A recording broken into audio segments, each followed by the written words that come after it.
केंद्र सरकार द्वारा ग्रामीण बेरोजगारों को स्वावलंबी बनाने के लिए यूको ग्रामीण स्वरोजगार प्रशिक्षण संस्थान द्वारा विभिन्न तरह का प्रशिक्षण दिया जाता है, जिसकी सार्थकता सामने आने लगी है। केंद्र सरकार की योजनाओं से प्रशिक्षण लेने के बाद महिलाओं द्वारा बनाए गए उत्पाद को आरसीटी द्वारा सोलन में प्रदर्शनी लगाई गई है। इस प्रदर्शनी को लगाने का विभाग का मुख्य उद्देश्य महिलाओं को आत्मनिर्भर बनाना है।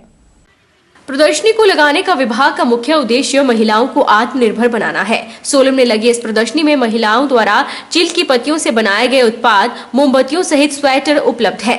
वहीं महिलाओं को अपनी मेहनत का अच्छा दाम भी मिल रहा है। महिला ने बताया कि उन्होंने यूको ग्रामीण स्वरोजगार प्रशिक्षण संस्थान में विभिन्न तरह का प्रशिक्षण लिया और आज वह अपना कार्य कर आत्मनिर्भर बन गई है। उन्होंने बताया कि अब वह अपने और अपने परिवार का पालन पोषण खुद करने में सक्षम है। वहीं यूको आरसीटी के निदेशक राजेश कश्यप ने कहा कि प्रशिक्षुओं के उत्साहवर्धन और लोगों को योजना के बारे में जानकारी देने के उद्देश्य से प्रदर्शनी का आयोजन किया गया। उन्होंने कहा कि यूको ग्रामीण स्वरोजगार प्रशिक्षण संस्था बेरोजगार युवाओं को आत्मनिर्भर बनाने के लिए 61 तरह का प्रशिक्षण दे रही है। आज हमने यूको आरसीटी का बाजार यहाँ पर आयोजित किया है, जिसमें हमारे जो ट्रेनीज हैं उनके द्वारा बनाए गए प्रोडक्ट्स को हम यहाँ पे प्रदर्शित कर रहे हैं। तो ये प्रदर्शनी हमने इसीलिए लगाई है ताकि जनता को पता चले कि यूको आरसीटी स्वरोजगार के क्षेत्र में अहम भूमिका निभा रही है और हम लोग 18 से 45 वर्ष तक की आयु के सभी बेरोजगार लोगों को प्रशिक्षण प्रदान करते हैं ताकि वो अपने पैरों पर खड़े हो सकें और आत्मनिर्भर बन सकें। अभी हमने पिछले 4 महीने में लगभग 250 महिलाओं और पुरुषों को जो स्वरोजगार के लिए ट्रेनिंग्स दी हैं और उसमें हमने काफ़ी अपने प्रोडक्ट उत्पाद बनाए हैं, जिसकी आज प्रदर्शनी है, जिसमें आप देख सकते हैं कि हमने पाइन नीडल्स जो अपने चील की पत्तियां होती हैं उनसे भी काफ़ी उत्पाद जो बनाए हैं वो भी यहाँ पर लगे हुए हैं। लड़भड़ोल बाजार में रात को बिजली की सुविधा न होने से दुकानदार परेशान हैं। बाजार में जब तक दुकानें खुली होती हैं तब तक दुकानों की रोशनी बाजार में होती है, लेकिन दुकानों के बंद होते ही बाजार में अंधेरा छा जाता है। दरअसल यह अंधेरा हाई मास्ट लाइट के बिजली के बिल न देने से छाया हुआ है। यह दृश्य जो आप देख रहे हैं किसी सुनसान जगह का नहीं बल्कि लड़भड़ोल बाजार का है।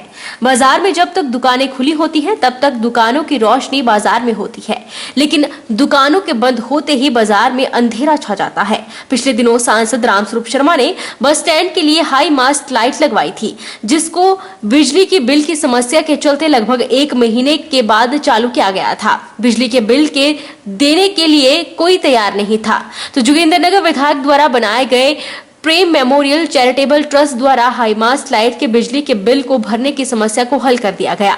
समस्या यहीं तक होती तो ठीक था। मास्क लाइट से बस स्टैंड की बिजली की समस्या ही हल हुई, जिसके चलते बाजार में और जगह अंधेरा ही छाया रहता है। व्यापार मंडल प्रधान सुरेंद्र सोनी ने बताया कि दुकानदारों का कहना है कि अगर पूरे बाजार की बिजली की समस्या हल होगी तभी बाजार में लगी बिजली का बिल भरेंगे।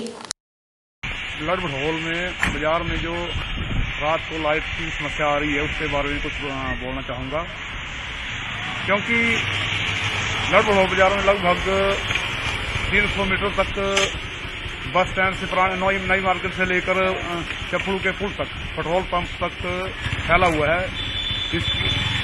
और यहाँ रात को लाइट न होने के कारण लोगों को असुविधाओं का सामना करना पड़ता है। एक लाइट माननीय सांसद महोदय के द्वारा बस स्टैंड में लगाई गई, जिसका हम स्वागत करते हैं, मगर वो केवल मात्र बस स्टैंड तक ही सीमित है। और व्यापारी लोगों का कहना है कि जब तक पूरे बाजारों में लाइट नहीं होती है तब तक हम बिजली का बिल नहीं भरेंगे। कुछ दिनों से मौसम ने करवट बदली हुई है, जिसके चलते पहाड़ी और धौलाधार इलाके में बर्फ पड़ना शुरू हो गई है। हिमाचल के मैदानी इलाकों में शीतलहर भी शुरू हुई है। नूरपुर ब्लॉक के पंजाब से सटे सुलियाली गांव में शीतलहर से बचाव के लिए दुकानदार आग जलाकर बैठे हुए हैं। दूसरी ओर कोरोना के बढ़ते मामलों के प्रति चिंता व्यक्त कर रहे हैं। लोग भी शीतलहर से सर्दी पड़ने पर बाजारों में कम ही आ रहे हैं। स्थानीय दुकानदारों ने कहा कि 2 दिन से बादल छाए हुए हैं और ऊपरी पहाड़ी क्षेत्र में बर्फ गिर रही है, जिसके चलते मैदानी इलाकों में शीतलहर जारी है। कोरोना के चलते लोग घरों से सिर्फ जरूरी काम के लिए ही निकल रहे हैं, जिसके चलते दुकानों पर आजकल कम ही भीड़ देखने को मिल रही है। घने बादल जिस तरह से छाए हुए हैं, इससे ऐसा लगता है कि बारिश होने वाली है। स्थानीय निवासी नीतीश ने कहा कि जैसे जैसे पहाड़ी इलाकों पर बर्फ गिर रही है, वैसे ही निचले इलाकों में शीतलहर से सर्दी बढ़ना शुरू हो गई है। सर्दी से बचाव करने के लिए वे आग का सहारा ले रहे हैं। जैसे लग रहा है बादल छाए हैं और ठंड बहुत बढ़ गई है। मार्केट में कामकाज है नहीं और सभी लोग अपने अपने घरों में हैं। साल ऐसे लग रहे हैं बारिश होने वाली है और ठंड भी रोज की तरह बढ़ती चली जा रही है। मैदानी इलाकों में ठंड काफ़ी हो गई है, जिसके चलते हम यहाँ पे आग जलाकर बैठे हैं। बाज़ारों में वैसे ही रश कम है और दुकानें भी कम खुल रही हैं। मंगलवार को मंडी जिला के पद्धा थाना के अंतर्गत कमांद इलाके में सड़क हादसा पेश आया।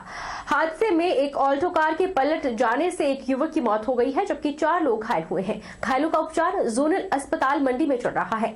एएसपी मंडी आशीष शर्मा ने मामले की पुष्टि करते हुए बताया कि घटना के संदर्भ में मामला दर्ज कर लिया गया है और अन्वेषण जारी है।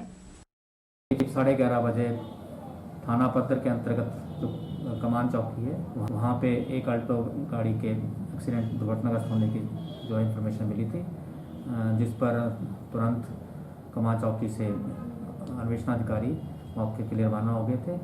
तो मौके पे एक व्यक्ति जो है उनकी मौका पर डेथ होना पाएगी और 4 व्यक्तियों को 3 पुरुष और 1 महिला जो है उन्हें इमीडिएटली आगे मेडिकल हेल्प के लिए जेडएच मंडी पहुंचा दिया गया था और अभी इसमें मौका की कार्रवाई चल रही है।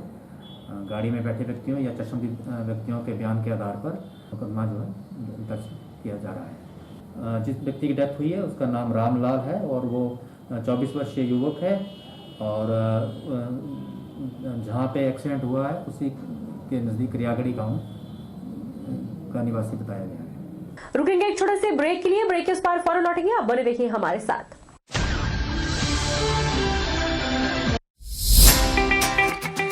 Abhilashi University admission start for 2020 and 21.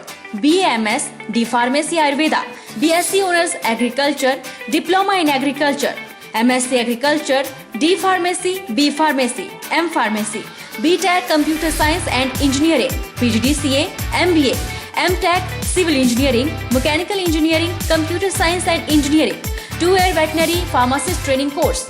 Also contact for 4-year BA B.Ed, BSc B.Ed, Diploma in Arts and Craft, MA Economics, MA Education, MSc Geology Mathematics, PhD in Geology, Management, Education, Pharmacy, Mechanical and Computer Engineering, BSc Medical Lab Technology, BPT. Contact for admission. Abhilashi University, Chalchowk, District Mandi, Himachal Pradesh.